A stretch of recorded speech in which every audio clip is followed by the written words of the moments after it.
Chers internautes, bonjour, bienvenue pour ce 89e Citrep sur la Syrie en compagnie d'Aïssar Midani. Aïssar, bonjour. Bonjour Raphaël et bonjour à tous les internautes qui nous suivent. Alors nous allons parler comme à notre habitude de la région de la Syrie, de l'axe de la résistance. Nous allons parler de la Palestine et du Liban notamment, en plus de la Syrie. Et on va commencer tout de suite avec la Palestine, puisqu'il y a eu voire plusieurs bombardements à Gaza récemment, et notamment également en riposte plusieurs roquettes qui ont été tirées sur la colonie de Asloud. Alors est-ce que tu peux nous parler de cette passe d'armes ? En fait, c'est plutôt l'inverse. Ce sont la résistance palestinienne à Gaza qui a tiré sur les colonies qui sont autour de Gaza. C'est en fait à la suite des accords d'israélisation, on peut dire, entre les Émirats arabes unis et les États-Unis. Oui, d'accord. Vas-y. C'est pas par rapport à l'accord avec Bahreïn aussi, le Bahreïn ? Oui, c'est ça. C'est oui. Les Émirats arabes unis et Bahreïn. D'accord, donc des accords sur lesquels nous allons revenir juste après. Mais oui. Sur cette passe d'armes, donc c'était plutôt rare jusqu'à présent que les roquettes atteignent des colonies. Donc là, ça a dû provoquer quelques remous. Tout à fait. Ils ont traversé la coupe d'acier, la coupole d'acier, c'est ça. Le dôme de fer. Et donc dôme de fer, oui, dôme d'acier. Et qui ont réussi quand même à tomber sur la colonie, ce qui a provoqué une panique générale dans la population des colons. Et du coup, en réaction, donc bombardement à Gaza. D'accord. Et en fait, la réaction des Israéliens, ça a été un bombardement sur Gaza qui continue à cette heure-ci d'ailleurs. Et puis qui est aussi bien paré, si on peut dire, et où la résistance continue à affirmer sa volonté de continuer le combat, en fait en même temps, de continuer le combat pour la libération totale de la Palestine dans un cadre à l'ombre de la normalisation entre guillemets des rapports d'un tas de pays qui courent, d'un tas de pays, moi je peux dire d'un tas de régimes qui sont à la solde des Américains, qui se dépêchent de normaliser les rapports avec Israël et se dépêchent de signer des contrats de coopération économique, politique et voire même militaire et de renseignement. Ce sont des accords qui sont très graves, en fait, très graves, puisque il prolonge en fait la présence des espions israéliens jusqu'à la région du Golfe, et pas seulement, de tous les renseignements. Il y a eu un accord aussi avec l'Arabie Saoudite pour créer des lignes régulières qui passent par-dessus l'Arabie Saoudite entre Israël et ses Émirats du Golfe, jusqu'à 8 vols hebdomadaires. Et tu me parlais également en préparant cet entretien qu'Israël cherchait à s'implanter militairement au Yémen et à ouvrir une base sur une île. Aussi, oui, sur l'île de Socotra aussi, qui est au large de la mer d'Oman, en fait, du Golfe. Du passage d'Ormuz en fait, et au large du golfe de la mer d'Oman. Je voudrais dire quand même qu'il est important, je voudrais continuer un petit peu à commenter cet accord. D'abord, on avait parlé que c'était vraiment une symbolique absolument forte qui montre une volonté de génocide, je dirais, des Palestiniens, puisque l'avion qui a porté la délégation qui est venue aux Émirats arabes unis avait le nom de la première colonie et qui était construite sur sur le génocide de deux villages palestiniens. Cette fois-ci aussi, la signature hier à la Maison Blanche en fait de cet accord a lieu le 16 septembre, qui est la date anniversaire aussi du massacre de Sabra et Shatila. C'est le 38e anniversaire du sinistre massacre de Sabra et Shatila, où en fait la population a été vraiment prise d'assaut la nuit par des troupes israéliennes qui ont massacré la totalité des gens de la ville. Qui étaient assistés par des phalanges chrétiennes libanaises. Ils étaient assistés par les phalanges de Jaja, en fait. Donc ça c'est... Et donc ça montre à quel point la symbolique est pas seulement la symbolique, c'est l'usage de la symbolique et de l'intention. Elle est là, en fait, une volonté de massacre. Cet accord, en fait, montre fait qu'il y a une démarcation réelle qui se fait maintenant et de manière ouverte.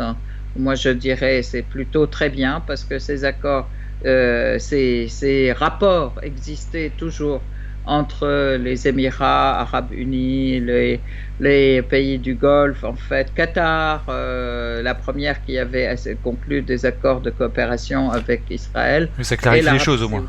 Là, ça clarifie les choses. Absolument. Et il faut savoir aussi que la coalition qui attaque depuis 2015 et bombarde le Yémen et qui fait aussi un embargo sur le Yémen de manière à ce que la vie la vie de la population soit complètement catastrophique.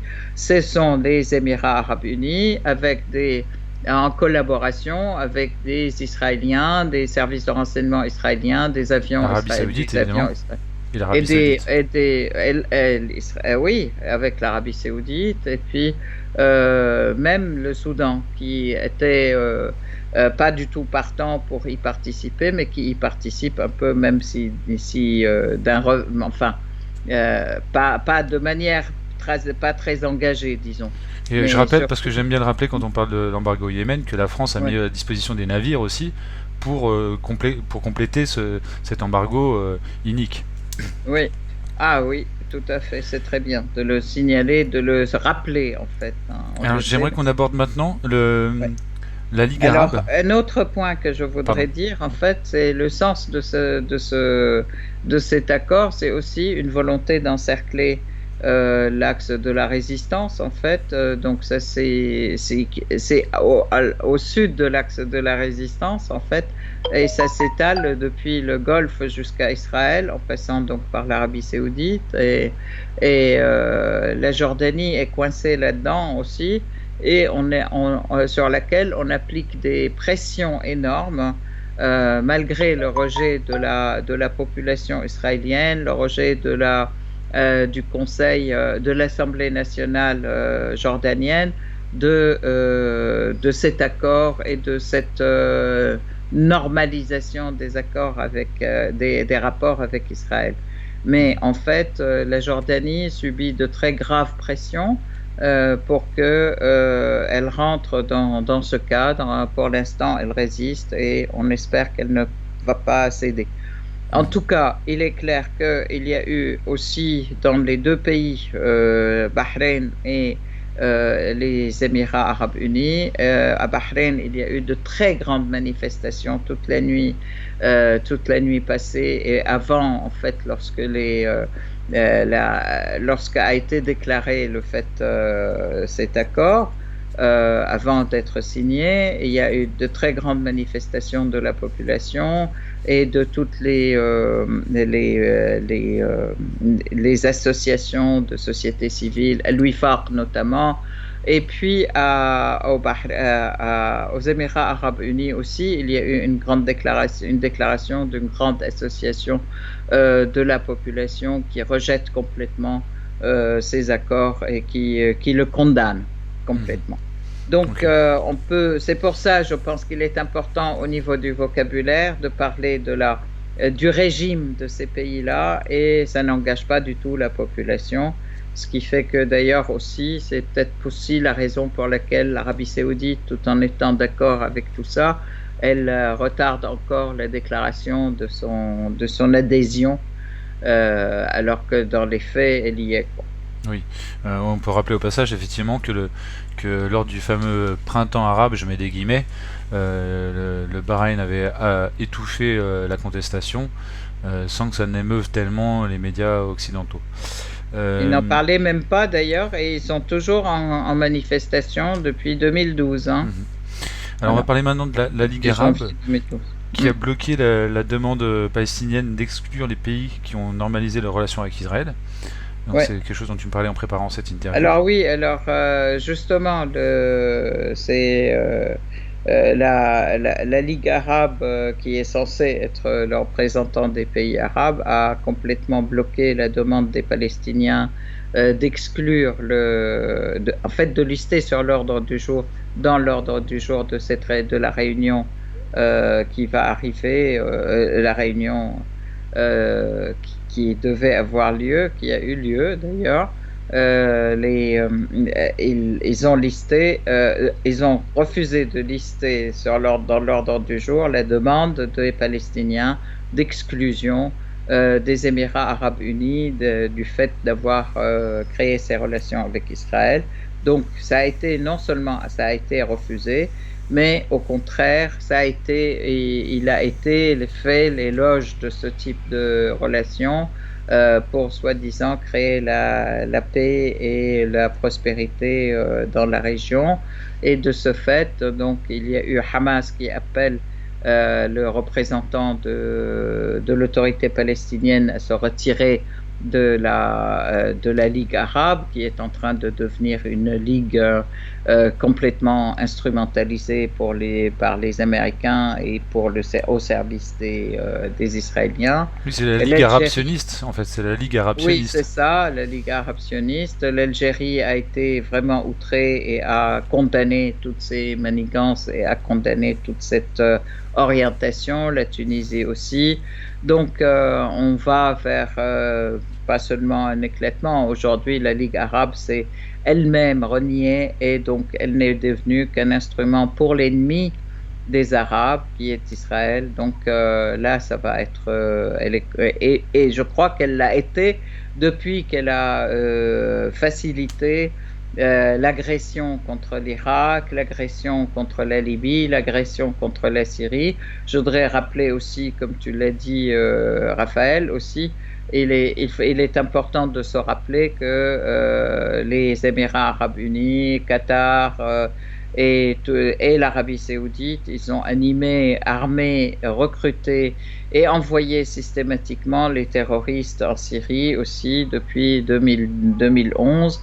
Donc tout cela va dans le même sens, qui est de favoriser la présence israélienne contre le front des pays qui veulent leur indépendance, qui luttent pour leur souveraineté et qui luttent aussi pour le soutien des Palestiniens à recouvrer leurs droits et à recouvrer leurs terres.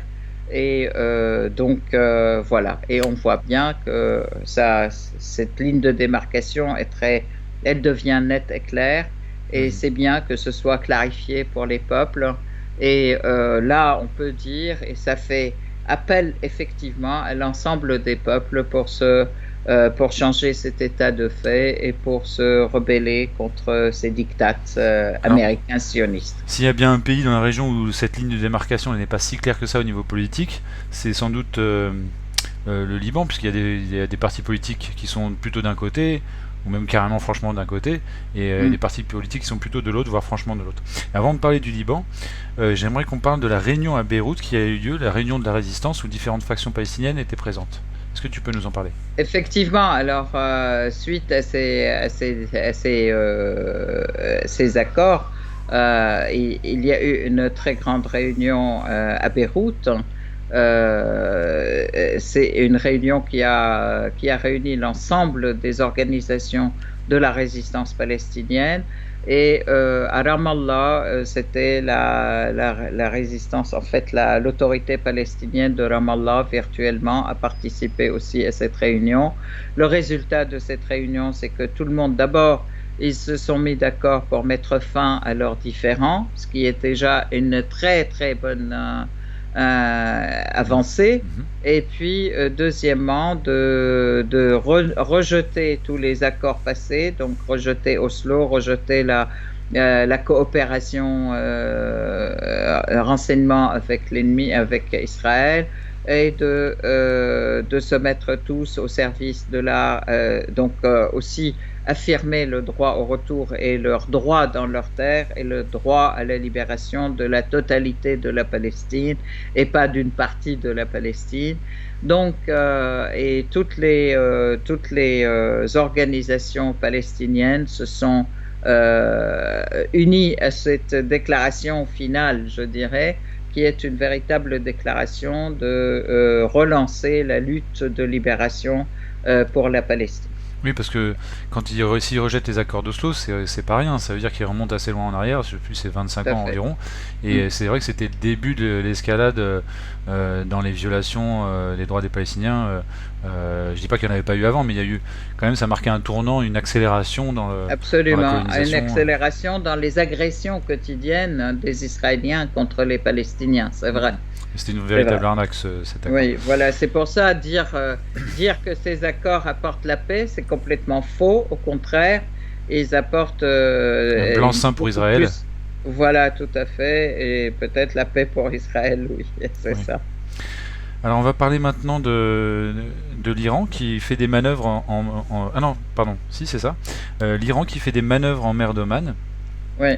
Donc, oui, en fait, effectivement, l'Iran fait des manœuvres militaires en fait en mer d'Oman, après avoir d'ailleurs donné mis en garde les Émirats et Bahreïn et tous les pays qui veulent traiter avec Israël, que de toute façon, s'ils facilitent la présence israélienne dans le Golfe et avec les services d'espionnage, etc., ils auront tout à craindre du côté iranien.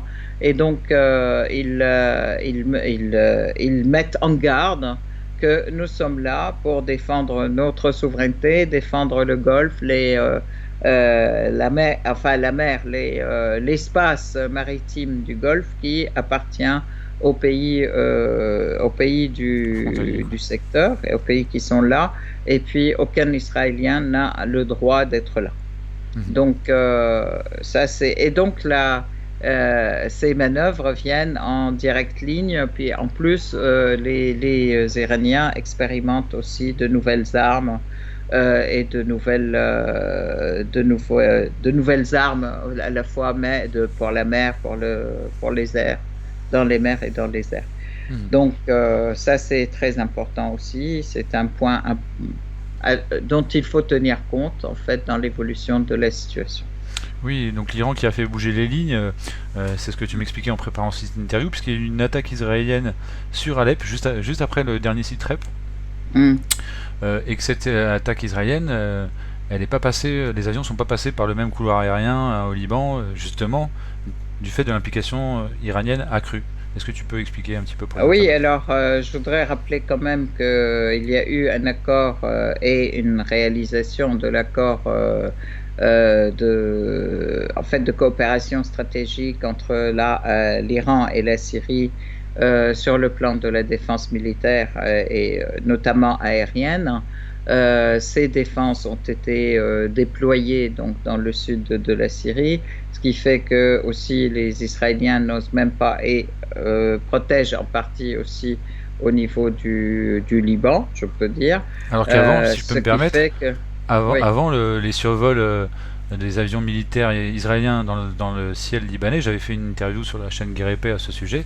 C'était pas, on va pas dire quotidien, mais c'était quelque chose de tellement normal que les Libanais ne le remarquaient presque plus. Enfin, ils entendaient bien le bang des avions supersoniques, ils étaient gênés, mais ils ne déposaient jamais plainte auprès de l'ONU pour la violation de leur espace aérien. C'était malheureusement entré dans les us et coutumes, quoi. Oui, ça c'était avant le général Aoun. Mais depuis que le général Aoun est au pouvoir, les Israéliens Ils se sont calmés. comment dire, ne se permettent pas autant de violations du ciel libanais. Mhm. Mais par contre, les Israéliens jouent sur du velours puisque l'armée libanaise n'a pas de défense aérienne, Mhm. anti-aérienne. Et suite aux embargos aussi, elle n'a pas le droit d'en avoir, en fait, Mhm. hein. Donc, elle n'a pas le droit d'avoir ni des avions, ni des défenses aériennes, etc. Ce qui fait que c'était facile d'envahir son ciel.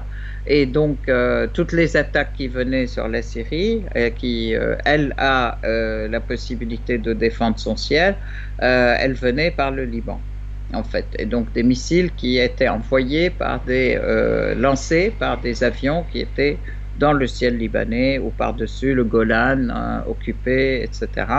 Bon, là, ils viennent par la base américaine d'Al-Tanf, qui est une base illégale complètement, en fait, et qui se trouve dans le sud de la Syrie, dans le sud-est de la Syrie, sur le triangle qui relie en fait l'Irak, la Syrie et la Jordanie.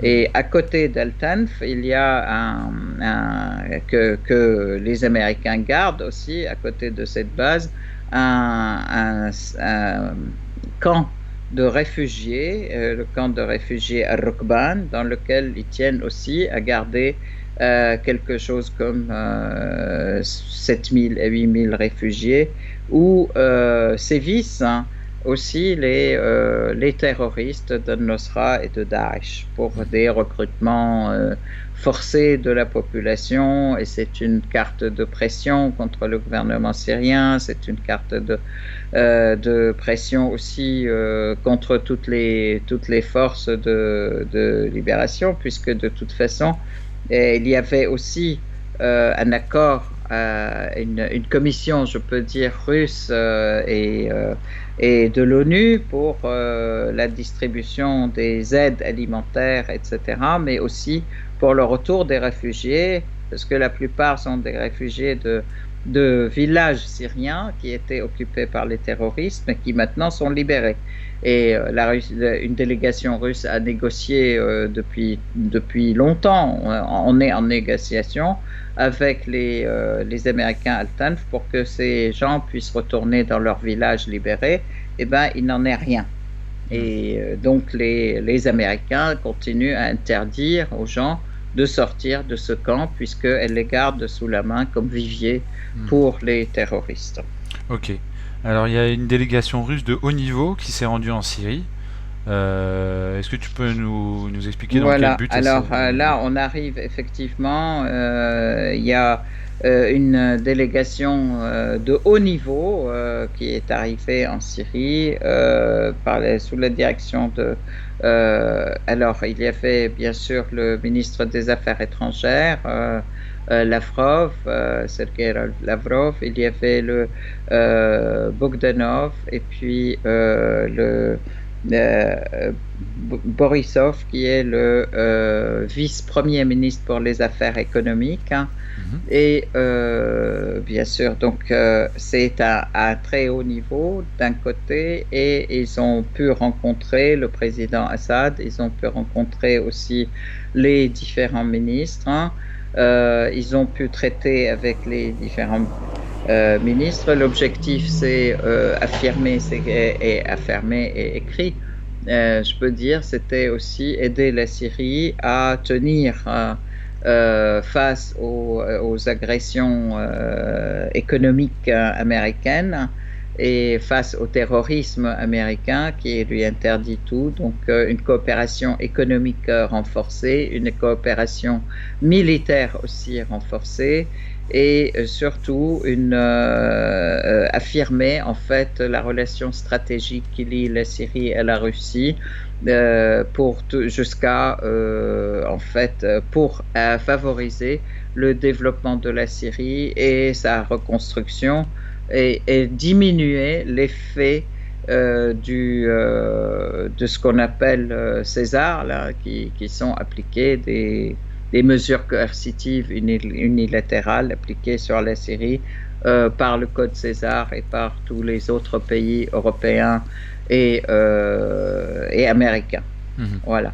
Donc ça, c'est un point très important qui intervient dans cette phase où la Syrie est en grande difficulté sous le poids de ces dites sanctions qui étranglent oui, ce qui étrangle aussi le citoyen dans sa vie quotidienne. Tout à fait. Absolument.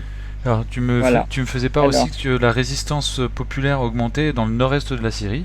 Tout à fait. Alors, la Syrie, dans le nord-est, là, il y a des attaques pratiquement quotidiennes contre Assad et les milices de Assad qui, elles, avaient agressé la population et continuent à agresser la population, continuent à kidnapper des gens, qui continuent aussi des coupures d'eau systématiques toutes les 24 heures, qui continuent à brûler les récoltes. Il faut dire que toutes les récoltes de la région de Hasakeh ont été brûlées complètement, toutes les récoltes de céréales, je peux dire, céréales, coton, etc., ont été brûlées complètement, ce qui fait que la population maintenant se rebelle complètement contre les milices de Assad, se rebelle complètement contre la présence américaine, et donc des attaques aux explosifs, des attaques des personnes inconnues qui s'attaquent à des patrouilles de Assad et à des patrouilles FDS, américaines. Je précise, excuse-moi, Assad, parce que oui, c'est patrouilles c'est FDS, oui, c'est les voilà, et donc ça c'est très important.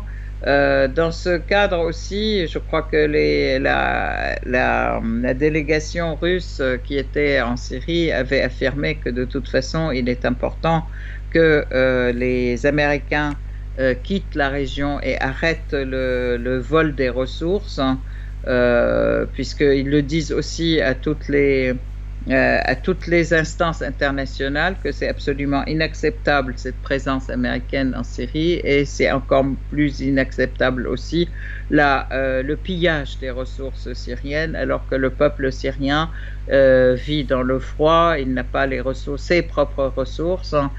C'est non seulement le poids économique, mais c'est le poids sur la vie quotidienne des gens. Mais d'un autre côté, il est important aussi de favoriser le dialogue, entre guillemets, entre les forces de Assad, justement, ou les autres, parce qu'il y a eu une réunion à Moscou entre Massad, en fait, c'est un ensemble des milices ou des organisations présentes dans le nord-est de la Syrie, dont Assad fait partie. Il y a eu une réunion où les Russes essayent de favoriser le dialogue. Pour une grande partie, justement, les tribus, les autres partis, ils sont pour effectivement la souveraineté de la Syrie et son unicité, donc contre tout fractionnement de la Syrie, sauf cette petite fraction qui s'appelle FDS et qui devient de plus en plus petite. Parce que les gens se rendent compte qu'ils ont été magouillés et qu'ils ont été roulés par les Américains. Et donc maintenant ils ont une assise occidentale, mais ils ont plus beaucoup d'assises populaires, quoi. Voilà, et que l'inverse maintenant, c'est maintenant la partie populaire se retracte tout à fait, et puis elle devient plus pour la souveraineté de la Syrie et contre l'occupant. Alors tu précisais que cette résistance populaire, elle prend plusieurs formes. Ça peut être des attaques, ça va jusqu'aux attaques, mais sinon c'est aussi des manifs, des sittings. Absolument, des sit-ins, des manifs, des rassemblements, des appels, etc. Et puis même des appels aux autres aussi à côté, en fait. Donc, il y a un regroupement et c'est très important. Donc, une véritable résistance populaire qui s'organise. Ok. Alors, tu me faisais mention également des attaques turques sur Tal Abyab, sur la ville de Tal Abyab. Oui, absolument. Alors, les Turcs continuent à agresser alors de temps en temps des villes comme ça. Par des tirs de mortier, par des missiles, pour détruire, pour faire fuir la population. Leur objectif étant, c'est encore une modification, un changement démographique pour pousser des populations à fuir. Et alors, à deux niveaux, ils les utilisent. D'une part, ils les poussent à fuir et ils utilisent leur terres et leurs maisons pour y mettre des terroristes, mercenaires. Et puis de l'autre côté, s'ils fuient, ça fait des réfugiés, ça lui permet de jouer une carte de pression aussi contre les pays européens, le jeu aux réfugiés, le chantage aux réfugiés. Si vous n'acceptez pas ce que je fais, je vous envoie des réfugiés, j'ouvre mes frontières pour les réfugiés, vous serez envahis, etc. Donc la Turquie joue un sale jeu, en fait, dans la région, comme elle l'a fait depuis le début de la guerre contre la Syrie, comme elle le fait actuellement aussi contre la Grèce, et en commençant à explorer les richesses pétrolières dans l'est de la Méditerranée, en jouant aussi en Libye, en fait, pour la diversion. Et donc, la Turquie est en train de s'agiter sur tous les axes, hein, et attaquer tous azimuts, avec ce qui fait que même les pays européens qui sont en alliés fait par l'OTAN. des alliés dans l'OTAN, en fait, de la Turquie, bon, ils sont en train de prendre des positions contre la Turquie et pour le boycott de la Turquie, etc. Bon, on va voir, en fait, d'ailleurs, que la France et la Turquie ont des relations assez tendues en ce moment, voire très tendues, en fait. Et je crois qu'une des raisons qui a fait que Macron a débarqué très vite au Liban aussi, c'est pour faire face à la Turquie, qui commence aussi à être présente dans le nord de Tripoli, dans le nord de Tripoli libanais, en fait, dans le nord de la ville de Tripoli. Et effectivement, la cellule de Daesh qui a été découverte hier et qui a tiré sur l'armée libanaise en fait partie. D'accord, donc justement, tu faisais part qu'il y avait 4 soldats libanais qui ont été tués lors de cette opération, mais qu'ils ont réussi un cinquième qui a été blessé et qui est mort par la suite. Donc, mais ils ont réussi à arrêter le malfaiteur qui avait tué 3 frères de la ville de Kaftoun il y a 10 jours. Alors on va effectivement maintenant parler du Liban, avec ces 2 incendies supplémentaires qui ont lieu en plus de l'explosion, depuis l'explosion, la fameuse explosion dans le port de Beyrouth. 2 incendies, est-ce que tu peux nous en dire plus, leur importance, parce que j'ai cru comprendre que c'était des incendies massifs. Bon, en fait, il y a un incendie qui était très important, en fait, qui a eu lieu donc après 10 jours après pratiquement l'explosion au port, et tout le monde se demande comment ça se fait, parce que c'est une zone qui est interdite, c'est une zone qui est où il y a une présence quand même des services de renseignement, elle est sous enquête, etc. Normalement, personne ne peut rentrer, personne.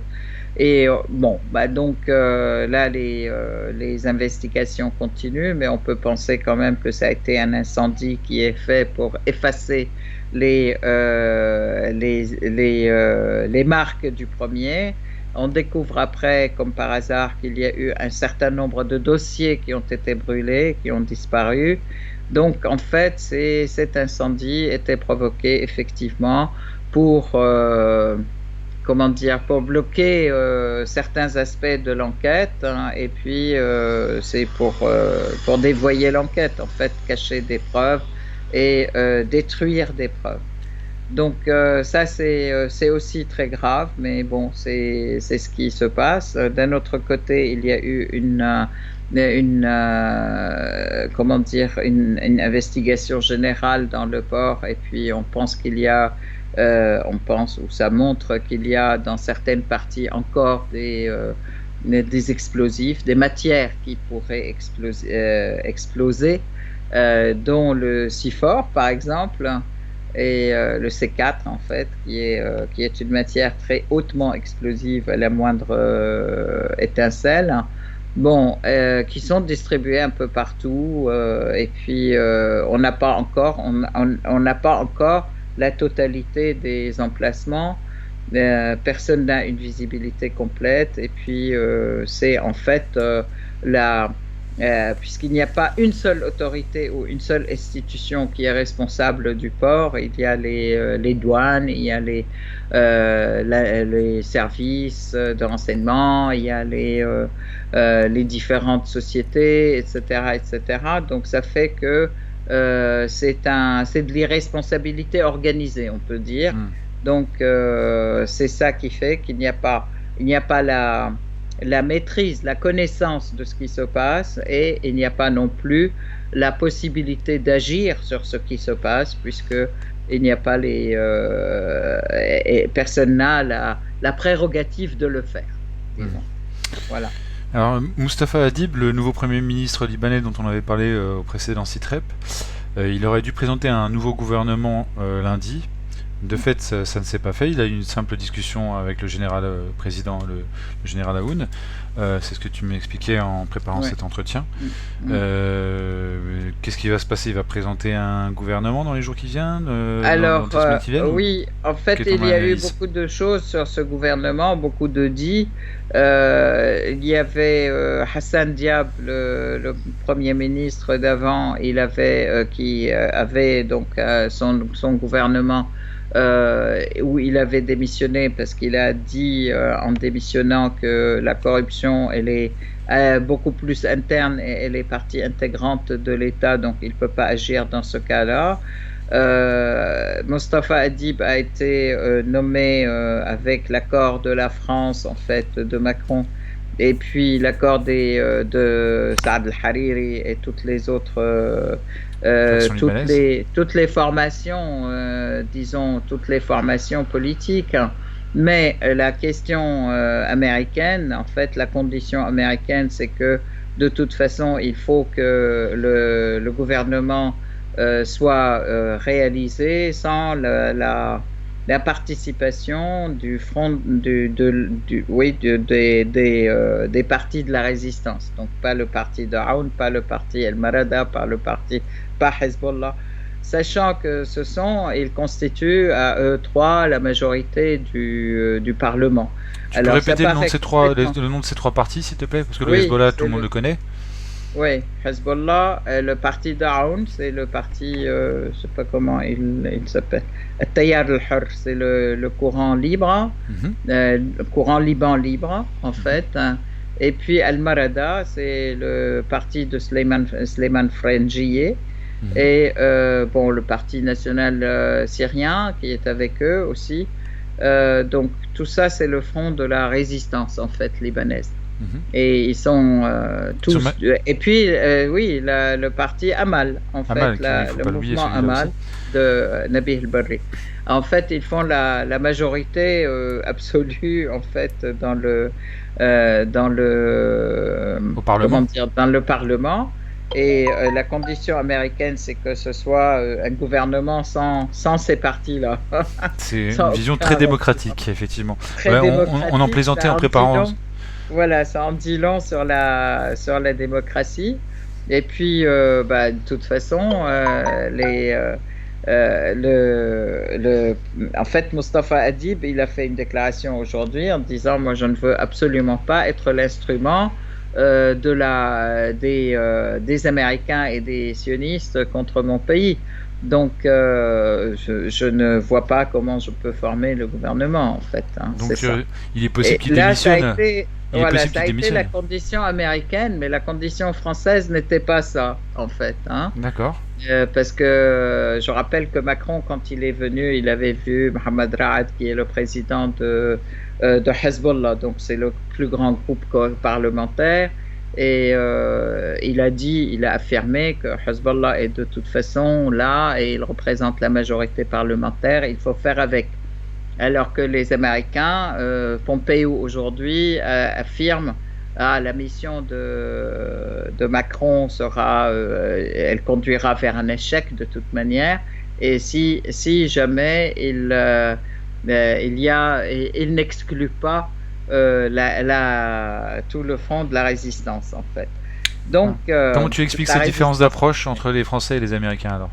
Il y a différentes approches parce que les Américains, ils n'œuvrent que pour Israël, ils n'ont absolument pas d'intérêt au Liban. Les Français ont un intérêt au Liban et n'ont pas envie que le Liban sombre dans la guerre civile ou dans l'instabilité pour l'instant, parce que ça pourrait casser aussi leurs propres intérêts au Liban.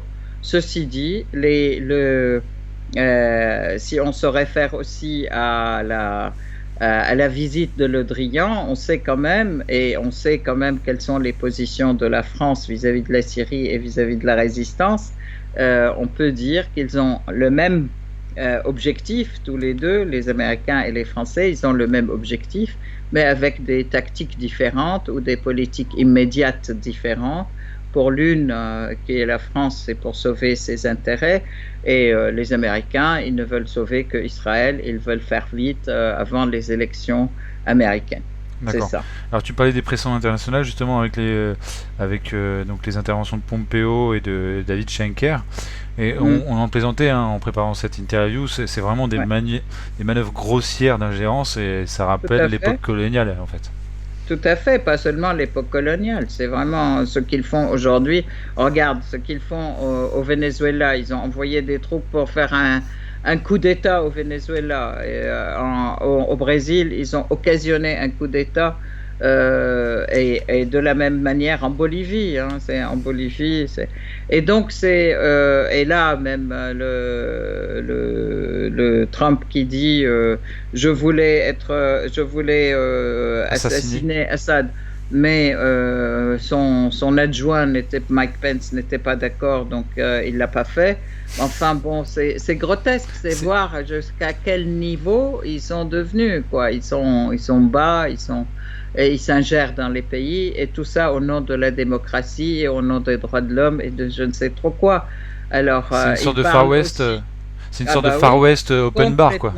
Complètement. Et ils parlent des droits de l'homme alors qu'ils sont en train d'étrangler tous les pays avec des mesures coercitives qui leur empêchent d'acheter, d'échanger dans un monde où l'économie est basée sur l'échange et sur les relations interpays, etc. Ils sont en train d'étrangler les gens pour que la population soit morte de faim ou de froid et de soif, etc. Bloquer l'eau dans un pays, c'est quoi en fait? Et puis même la politique du FMI et de la Banque mondiale, c'est aussi ça. C'est en fait, on vous donne quelques sous pour que vous réalisiez ce que nous vous disons qu'il faut que vous réalisiez, et puis selon nos conditions, et vous faites un gouvernement selon les conditions qu'on vous impose. Et sinon, vous n'avez pas le droit d'aller ailleurs, vous n'avez pas le droit de conclure des accords avec la Chine, vous n'avez pas le droit de conclure des accords avec la Russie, vous n'avez pas le droit d'accepter les offres de l'Iran. Mais c'est quoi? Mais vous avez le droit de vous endetter. Et oui, vous avez le droit de vous endetter et puis qu'on vous mette des taux d'intérêt qui vont en plus vous permettre d'être sur la paille toute votre vie. D'être à notre merci. Et donc du coup, on va terminer cet entretien et Sarmizani sur quelques notes quand même plus positives. Alors, on va revenir sur la Syrie, puisqu'en ce moment il y a les Olympiades de l'informatique. Alors qu'est-ce que c'est? Aujourd'hui, alors on a lancé en Syrie effectivement les Olympiades de l'informatique. Ce sont des grandes compétitions, si on peut dire, où les jeunes participent en faisant des programmes, le même programme en fait, ou le même objectif, le même robot, le même truc, mais avec des programmes différents. Donc en fait, tous les ans, il y a ces Olympiades des jeunes pour l'informatique. L'objectif, c'est la promotion effectivement des talents syriens de tous âges d'ailleurs. C'est pas seulement au niveau bac ou au niveau. Il y a des jeunes, il y a des moins jeunes, il y a même les tout jeunes à 15 ans, ils le font, 12-15 ans, etc. Et tous les ans, cette Olympiade est lancée Et il y a effectivement, après, il y a des tournois mondiaux, donc ils participent aussi à des tournois mondiaux. L'année dernière, ils ont participé en Chine et il y a eu des Syriens qui ont été aussi, comment dire, reçus et primés Ah en oui, Chine. d'accord. Ouais, Alors ouais. j'imagine que c'est un sujet qui te tient un petit peu à cœur, Enfin, parce que l'année dernière, peut-être il y a 2 ans, pas tout à fait il y a l'année 2 ans. dernière. L'année dernière, elle était un peu dure, quoi, la 2019. Mhm. J'imagine que ça doit te tenir à cœur, Aïssar, puisque tu as connu une carrière plutôt brillante Oui, dans en l'informatique en France. informatique, oui, tout à fait, tout à fait. Et puis, en fait, bon, l'informatique de maintenant, elle a beaucoup évolué. Oui, On est beaucoup plus, je crois qu'ils sont plus axés sur la robotique, sur les nouvelles créations, quoi. l'intelligence Les artificielle créations, voilà, notamment, et tout à puis, fait, intelligence puis après les artificielle, sites internet, ce genre de choses. etc. Oui, tout à fait, tout Alors, à fait. tu me précisais en préparant cet entretien qu'il y avait 13 nouvelles écoles qui ont été ouvertes ou réouvertes dans le gouvernorat d'Idlib. C'est pas Tout rien. à fait. Alors ça, c'est une excellente nouvelle parce que l'État a ouvert 13 écoles nouvelles dans les zones libérées du gouvernorat d'Idlib. Et toutes les zones, en fait, qui ont été libérées récemment, Khan Sheikhoun, Saraqib, etc. En fait, vous vous rappelez quand même que début 2020, a été riche en réalisations et en victoires de l'armée arabe syrienne dans la libération en fait de ce gouvernorat d'Idlib. Et donc une invitation de tous ceux qui ont quitté et à revenir dans leur village. Et donc là, ça fait une mesure qui est très très importante pour que les gens puissent revenir vivre dans le village. L'État a bien sûr commencé par reconstruire l'infrastructure qui a été largement détruite dans le pays, l'infrastructure, les égouts, l'eau, l'électricité, les maisons, etc. Aider à restaurer les maisons et à restaurer une véritable vie sociale et une vie civile dans ce pays. Et là, les écoles, c'est quand même quelque chose de très important. Mhm. Voilà. Et puis, bon, bien sûr, j'ai oublié l'administration, la présence de l'armée, pas de l'armée, mais de la police syrienne, etc. Parce que les gens ne peuvent pas revenir s'ils ne se sentent pas protégés quand même, et s'ils ne peuvent pas faire aussi leur démarche administrative sur place, quoi. Donc là, c'est ce qui a été fait en premier à la libération, et maintenant, les écoles ont été ouvertes pour ces gens. D'accord. Et alors, dernière chose, l'État syrien a ouvert un centre anti-cancer à Saké, un centre Oui, notamment pour les enfants, avec tout des à fait. chimios gratuites. Mm. Ça, c'est quand même C'est quand même chapeau. quelque chose de fantastique. Moi, j'avoue que je suis très touchée. Et dans la ville de Hasakeh, effectivement, un centre médical multi-compétences a été ouvert avec des équipes qui sont aussi très spécialisées, pour les enfants, justement, en matière de leucémie, de tumeurs, etc., tout ce qui est lié au cancer, avec la possibilité de pouvoir assurer des chimiothérapies gratuites pour ces enfants. Et donc à Hasakeh, dans la ville de Hasakeh, et ça c'est quelque chose de très très important parce que malheureusement nous avons aussi beaucoup de cas de cancer globalement dans le pays étant donné la guerre chimique qui a été en fait les bombes à phosphore, les bombes à uranium appauvri. D'ailleurs, je voudrais dire quand même, et ça a été dénoncé aussi par enfin je saute à un autre volet, c'est les agressions chimiques, hein. Les agressions aux chimiques, si on peut dire, c'est que Harakat Tahrir al-Sham à Idlib, les Ahrar al-Sham, les terroristes à Idlib, ils essayent de monter un scénario encore de guerre chimique Comme à la Ghouta. ou d'agression, oui voilà. Et ils sont en train de faire des films, etc. Ça a été dénoncé par Maria Zakharova par les Russes, en fait, à la fois au Conseil, à l'ONU et au Conseil des droits de l'homme. Et bon, et c'est dénoncé dans la presse. Donc là aussi, il faut s'attendre. Il Ils faut sont rester en train vigilant. de faire. Il faut rester Voilà, vigilant, mais ils ajoutent des mensonges aux mensonges pour mettre ça sur le dos de l'armée arabe syrienne. Et ce mais- qui veut dire, ce qui montre quand même leur faiblesse. À mon avis, à chaque fois ils ont eu recours à ça, c'est quand ils ont été défaits. Mhm. Et donc, les terroristes ont été défaits. Et donc là, ça montre aussi qu'ils sont en train d'être défaits et ils sont dans la débandade totale sur le plan psychologique, parce que c'est fait pour les remonter, ça, Mhm. pour remonter leur morale. Ok, et puis bon, en passant, pour terminer cette interview, on peut préciser que le coronavirus, le bilan actuel c'est 3614 cas positifs et 160 morts, ce qui est triste pour les familles endeuillées, bien sûr, on va pas en disconvenir, Ouais. mais c'est un chiffre qui est heureusement ridiculement bas, et malheureusement pour la guerre, la guerre a fait Oui, il y a beaucoup quand même plus de beaucoup de morts. guérisons, en fait. Je sais Oui, pas combien de. J'ai dit le nombre de guérisons, je sais plus. 800 et quelques de mémoire. Oui, c'est ça, 800 et quelques. Je vais vous donner le chiffre exact si je le trouve. Mais bon, C'était de toute l'ordre de façon, grandeur, c'était 800. ouais, 851, Ok. exactement.